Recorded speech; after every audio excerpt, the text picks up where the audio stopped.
പ്രിയപ്പെട്ട ബി.ജെ.പിയുടെ എൻ്റെ സഹപ്രവർത്തകരെ, നിങ്ങൾ വി.ഡി. സതീശൻ മുഖ്യമന്ത്രി അധികാരത്തിൽ ഏൽക്കുന്നതിന് മുമ്പേ ബസ്സിൽ സൗജന്യം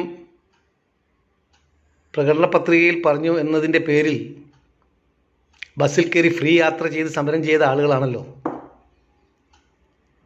നാണമില്ല നിങ്ങൾക്ക്? ഇന്ത്യ രാജ്യം പോകുന്ന പോക്ക് കണ്ടില്ലേ എങ്ങോട്ടേക്കാണെന്ന്? പെട്രോളിൻ്റെ വില തൂന്നുന്നത് പോലെ ബാണം പോലെ ഉയരുകയാണ്. ഡീസലിൻ്റെ വില ഉയരുകയാണ്. ഗ്യാസിൻ്റെ വില ഉയരുകയാണ്. ഗ്യാസ് കിട്ടാനില്ല. രാജ്യത്തിൻ്റെ ജനജീവിതം ദുസ്സഹമായിക്കൊണ്ടിരിക്കുകയാണ് ഓരോ ദിവസവും. നിത്യോപയോഗ സാധനങ്ങളുടെ വില വർദ്ധിക്കാൻ പോകുന്നു. ഇന്ധന വില ഇങ്ങനെ ഉയരുന്തോറും ലോറി ചാർജ്, കടത്തുകൂലി, അങ്ങനെയുള്ള ചാർജുകളൊക്കെ വർദ്ധിക്കുകയാണ്. ഇതെല്ലാം ബാധിക്കുന്നത് സാധാരണക്കാരനായ ജനങ്ങളെ.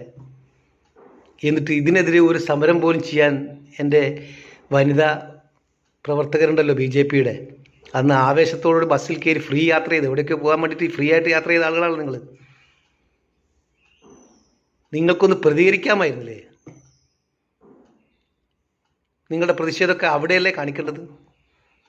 ഈ രാജ്യത്തെ ജനങ്ങൾ ഇനി എങ്ങനെ ജീവിക്കും എന്ന് നിങ്ങൾ ആലോചിച്ചിട്ടുണ്ടോ? 22 ലക്ഷം വിദ്യാർത്ഥികളുടെ ഭാവി കളഞ്ഞ് കുളിച്ച ഒരു ഗവൺമെൻറ്റല്ലേ ഇത് ഇന്ത്യ ഭരിക്കുന്നത്? നീറ്റ് പരീക്ഷ, മെഡിക്കൽ എൻട്രൻസ് നീറ്റ് പരീക്ഷയ്ക്ക് ബയോളജിയുടെയും കെമിസ്ട്രിയുടെയും പേപ്പർ ബി.ജെ.പി പ്രവർത്തകർ ലക്ഷക്കണക്കിന് റുപ്യക്ക് വിറ്റ് മുൻകൂട്ടി. ചോദ്യപേപ്പർ ചോർച്ച. അതിൻ്റെ ഫലമോ നീറ്റ് പരീക്ഷ റദ്ദാക്കി. 22 ലക്ഷം വിദ്യാർത്ഥികൾ പെരുവഴിയിലായി. 3ഓളം വിദ്യാർത്ഥികൾ ആത്മഹത്യ ചെയ്തു. ഇതെല്ലാം കണ്ടില്ലെന്ന് നടിക്കുന്ന ബി.ജെ.പി സുഹൃത്തുക്കളെ, നിങ്ങളൊക്കെ രാജ്യത്തെ വിദ്യാർത്ഥികളോട് നിങ്ങൾ നാളെ സമാധാനം പറയണം.